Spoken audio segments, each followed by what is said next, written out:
Welcome, friends, to the Case for Life podcast, where we help you defend your pro-life views more effectively in the public square. Be sure to visit us on social media and let us know, give us feedback on the show, what's helping and how we can do better at equipping you. That's what we aim to do here. Well, I've got good news and bad news today. The good news is really good and the bad news is really bad. So how's that for an opening? So let's start on a positive note. The good news is that the second edition of my book, The Case for Life, is now out. And this book is something that nearly killed me doing it. Might sound strange saying that as a pro-life advocate, but this was a job. This was a chore. And it was far worse than anything my mother ever gave me growing up. But I want you to see the difference between the first version of The Case for Life and now the second edition that came out today. It is now released as of today. And you can see there's a substantial difference in the amount of material that's been added. And no, it's not larger type and thicker paper. Same stuff, just a lot more detail in here.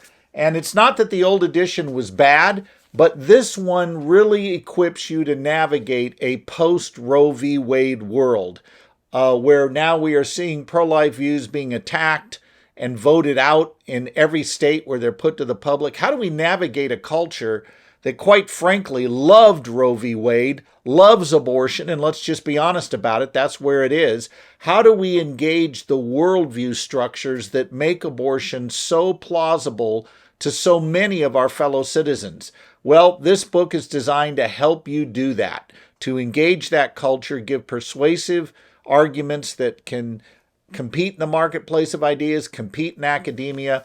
So what's new in this? Well, here's what's new in it. The first thing that's new in it is there's a whole section on understanding the underlying worldviews that inform the abortion debate. A lot of times what happens is, and we talked about this on a previous episode, but you get into conversations with people and you're thinking, what planet did they just step off of? Because their starting point is so radically different from my own, I don't even know where to begin. Well, chances are there's a worldview talking to you there. You need to know what that worldview is and have some ideas about how you might engage it. So there's a whole section in the book on that. In particular, we look at naturalism, the worldview that says the universe came from nothing and was caused by nothing. Therefore, nothing, including human beings, has intrinsic purposes. We are rather just the product of a blind watchmaker, the whole Richard Dawkins thesis. We also deal with postmodernism, the idea that everything is socially constructed through language. It's not objective truth that matters, it's constructed truth that matters. Well, imagine talking to somebody on abortion and they're saying to you, well, if the mother feels it's a human with a right to life, then it is. And you're scratching your head going, what a dumb argument. Well, it isn't dumb if you embrace a postmodern worldview that says there's no objective meaning in the universe, and even if there was, we'd never be able to get to it because we're trapped behind our own sense perceptions. If you don't understand where that person's coming from, well, you're going to talk right past them. So in the book, we give you pointers for dealing with that postmodern worldview. We also deal with the woke worldview, or what some would call critical theory. This is the new kid on the block, and it's very dominant right now. And if you don't understand woke theory's view of knowledge, you're going to be in a world of trouble. See, as a biblical Christian, you think knowledge is objectively grounded, that reason and logic matter, and they do. But the woke worldview says, no, there's no such thing as objective truth or knowledge. In fact, even logic itself is viewed as oppressive. Why? Because on the woke worldview, logic and reason are merely tools of oppression for hurting the oppressed people. So therefore, if you're coming in with logic, I don't have to refute you on the woke worldview. I just need to shut you down because you're an oppressor. Well, pro-lifers need to be aware of that new reality that's out there, that worldview that's informing the abortion debate. Finally, we deal with theism and why it does the best job explaining human value and human rights. Another section in the book that I'm very proud of, in the sense that I think I did some good work digging into this. We survey the major players right now who are in the debate at the academic level. We don't take a deep dive. We're not going to spend a whole book letting you understand Peter Singer. That would be way too much. And besides, other people like Francis Beckwith, Robert George, Pat Lee, and others, Christopher Kaiser, have written excellent books dissecting their way of thinking. And guys like Singer and Tooley, how we respond to them. We don't need to do that here, but it was important in my mind to make sure my readers had at least a survey knowledge of these thinkers. What are the broad contours of their arguments? What are the things they're trying to get into the mainstream culture through academia? We need to know what those are. So I do a survey of Michael Tooley, Jubilini Minerva, who wrote the piece on afterbirth abortion that caused a stir about 5-6 years ago. We deal with Peter Singer. We deal with David Boonin. And the new kid on the block, Kate Greasley, over in England at Oxford, a very winsome, engaging thinker, wrong ultimately, but she's a force to be reckoned with. And I think in the Case for Life second edition, we've got a whole section on her. And I think I'm the first evangelical author to engage her arguments. I could be wrong, but I think I'm the first. But we're going to have to be aware of people like her because pro-life apologists for years have been the only kids on the block. The other side has relied on media and basically power structures to get their arguments out there. Well, they're starting to get some mainstream and engaging apologists of their own, and we need to know how to engage them, and people like Kate Greasley certainly fit into that category. So the book deals with that.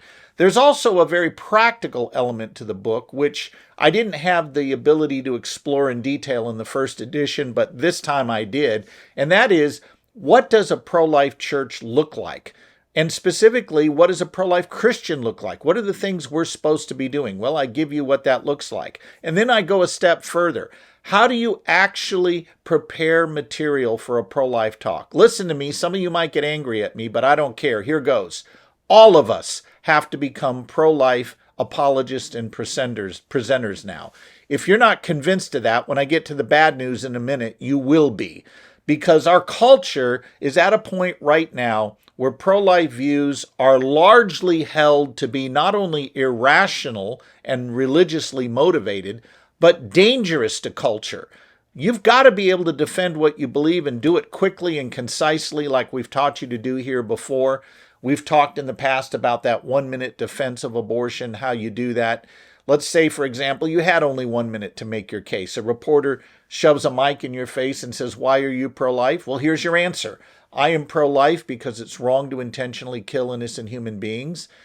Abortion does that, therefore it's wrong. And that argument is backed up by science, which shows the unborn are distinct, living, and whole human beings. And it's backed up by philosophy, where we can illustrate that there's no essential difference between you, the embryo, and you, the adult, that would justify killing you back then. Think of the SLED acronym we use. Differences of size, level of development, environment, and degree of dependency aren't good reasons for saying we could kill you then, but not now. Every Christian needs to know how to make that argument and do it persuasively. And I tell you how in the book. We also give you a way to reach your community. Here's something a lot of people don't think about. They never sit down and think, are any of the reasons I would give for not speaking publicly on abortion worth the price of children's lives that would have been saved had I been courageous enough to open my mouth? I'm going to take that question right to the reader in the book and give you a plan for reaching up to 500 students in your community.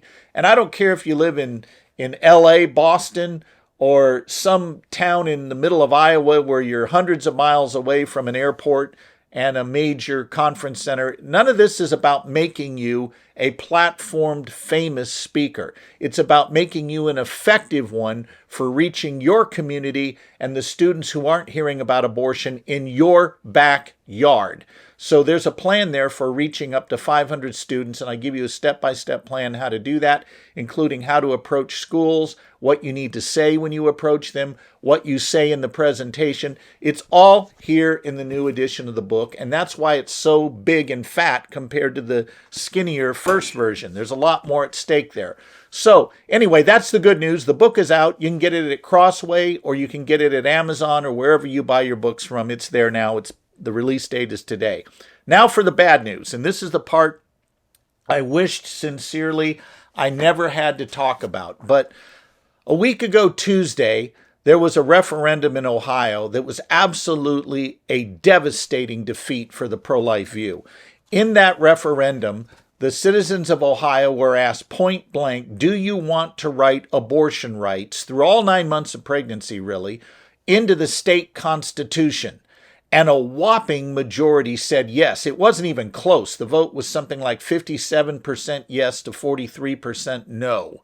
And this was very bad news for pro-lifers because since Dobbs, in other words, since the Supreme Court decision that reversed Roe v. Wade, the Dobbs decision, pro-lifers are now 0 for 7, meaning every time the public has been asked to vote directly on abortion, we've lost. And my contention is we would lose in all 50 states if the issue were put to the public right now, today, as of this minute. Now, that may shock some of you. You may think, wait a minute, I live in a deep red state. No way we would approve abortion. Can I remind you that Ohio was a deep red state? It has not gone Democrat in a long time in the national election. It generally puts forth Republican senators. The state house is controlled by Republicans. It has a Republican governor. And that state still voted overwhelmingly to write abortion rights, unrestricted abortion rights, into its state constitution. Now, if you think Ohio is just an outliner, that it's not really what's going on nationally, may I remind you that Kentucky, a red state for the most part, Kansas, Montana, to name just a few, have all voted pro-abortion since the Dobbs decision, when a vote was put to the members of its citizenry. Do you want to write abortion into your state constitution, or do you want to remove abortion from the state constitution? Either way the vote was formatted, we've lost. In fact, in Montana, another red state, we couldn't even get voters to protect babies who survive abortion procedures. In other words, they're born alive, and this measure simply said, we will protect those children who survive an abortion procedure. The voters in that red state said, no, we're not going to protect them, because they were convinced it would somehow infringe on their sacred right to an abortion. We have a real problem, men and women, if you think that just because we live in red states, we're safe. No, you're not. In fact, I will say it again. In every state in the country, if you vote up or down on abortion, pro-lifers will lose. The public will vote for it. And I don't care how red your state is, that's where the culture is. And that leads to the first lesson I want to talk about as regards the Ohio referendum that happened, issue 1, a week ago. Our problem is not marketing. Pro-lifers need to get over this foolish, convoluted notion that the problem is that we're just not liked. That somehow if we could present ourselves as just being these winsome people who are, just so likable, the public would suddenly become pro-life. This is nonsense. Now look, you know me. I'm not one who says we should be unduly offensive. I don't do that in my own work, and we don't train others at LTI to be unduly offensive. But if you think we're going to win on likability, forget it. The reason we are losing has nothing to do, ultimately, with marketing. It has to do with a worldview problem we face. Right now, here's the question in front of the American public. Does each and every human being have an equal right to life, or do they not? That's the issue. And a majority of our citizens answer they do not. And they are convinced at the worldview level that our position is wrong. And until pro-lifers start engaging this on the worldview level, we're going to continue to rack up losses. And by the way, there's at least another 11 states coming up in 2024, 2025 that are going to put similar votes to the voters the same way that Ohio did. And we're going to lose those if we don't make some changes. And the first change we need to make is to recognize the real issue here is a worldview one. The culture does not agree with pro-lifers that it's wrong to intentionally kill an innocent human being through abortion.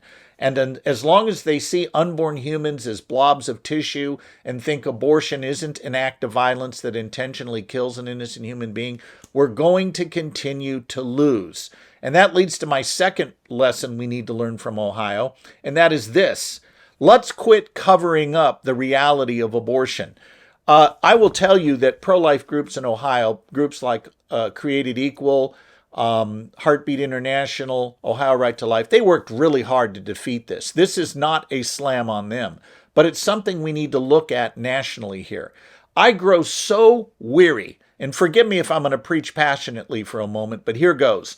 It angers me to the core when I see people on our side of the issue, people who say they are pro-life. They are gatekeepers who control access to audiences.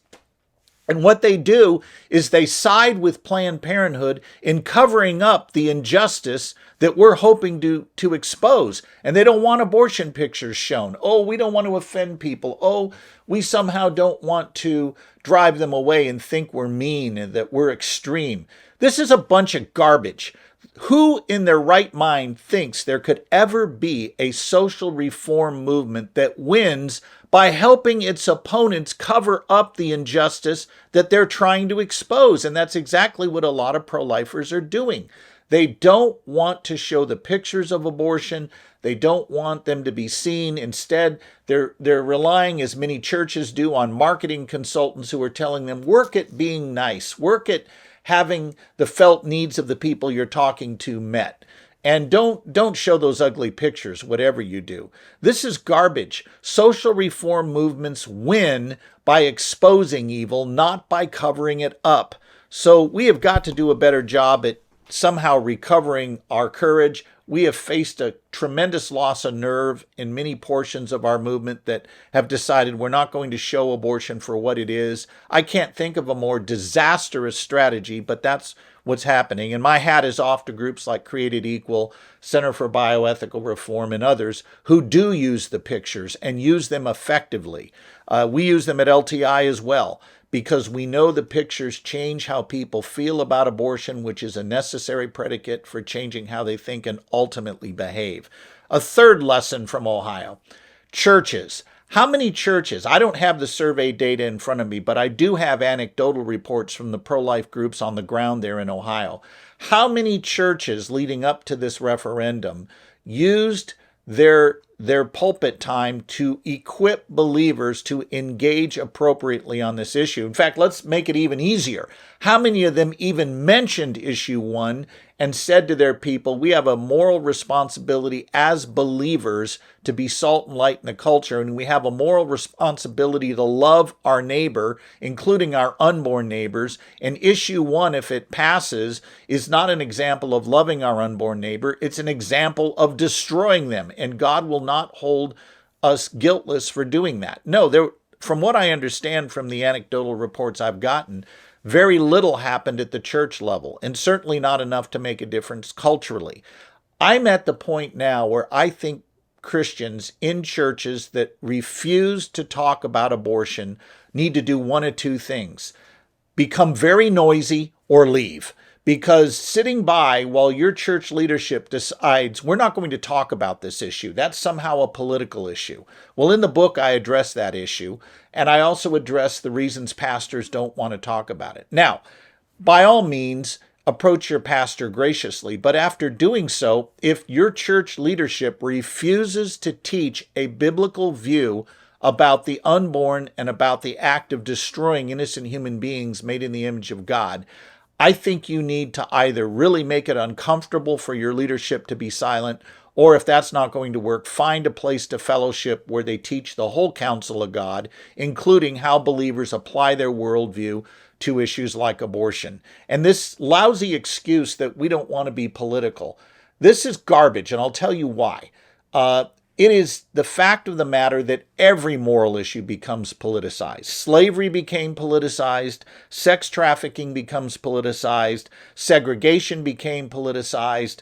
I mean, you pick any moral issue there is, it will become politicized. But that does not relieve believers of acting politically to save and rescue the lives of their fellow image bearers made in the image of God. I mean, I don't understand this at all. And this is where if I were an outsider looking in on a lot of evangelical Christianity today, I'd be scratching my head. On one hand, I'd be thinking, wow, you people claim to believe this Bible of yours that teaches that humans have value and are made in the image of God, and yet you don't want to engage politically to uphold that view. How serious are you about your thinking? I think a lot of our church leaders have it all backwards. They think if we talk about these issues, we're going to drive away these precious seekers, as if somehow it's on us to draw the faithful rather than God, who is in the business of saving people. This whole marketing idea causes us to become timid, and we're very tepid in our approach to these moral issues because we think it's on us to save people. I can't imagine a more disastrous view than this idea that salvation is up to me. I couldn't save myself. What makes me think I could save you or anybody else that's out there? The reality is, it's God who is sovereign in salvation. Let's preach the whole counsel of God and let the Holy Spirit do the work of drawing those that are His. All right, sermon is over for the moment, almost. The fourth thing that's a lesson in Ohio, and this is something a lot of Christians don't understand, the process itself was deeply problematic. Ohio voted back in August, I think it was, to remove, or I should say to not raise the threshold of altering the state constitution to 60%, but have it at 50%. A simple majority can alter the Constitution in the state of Ohio, the state constitution. This is problematic on a lot of levels. Our founders were not in the business of creating a direct democracy, and there's reasons for that, which I'll get to in a moment. Our founders were about creating a constitutional republic where the natural rights of human beings, meaning those rights you have in virtue of being human, are protected from tyrannical majorities, because a majority that votes one way in favor of human rights can vote another way against them at a future date. And our founders understood this, that majorities can take away rights they give with one hand and with the other take them away. This is very problematic. And so what our founders did is create a constitutional republic, where there are certain rights that humans have that are pre-political. They're not decided by a majority. They are decided simply on the virtue that you're human. They're recognized, not decided, is a better way of putting this. In other words, you have certain rights as a human being that flow from your human nature. Government doesn't create these rights. Government's job is to recognize and protect them.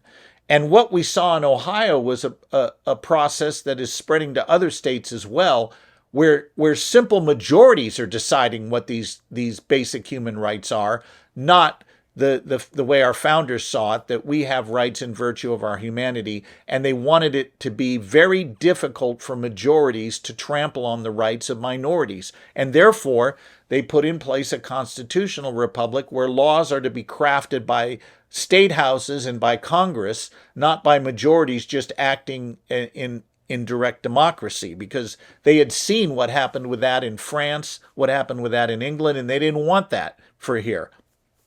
In Ohio, what you had was not only a chucking of the right to life of the unborn, I fear you saw a chucking of our constitutional republic in favor of direct democracy. And we all know what majorities can do, especially majorities that don't have a biblical worldview. That can be very dangerous for those that are weak and vulnerable. The fifth lesson from Ohio is, and this is something my friend Mark Harrington at Created Equal has pointed out, and I think he's right.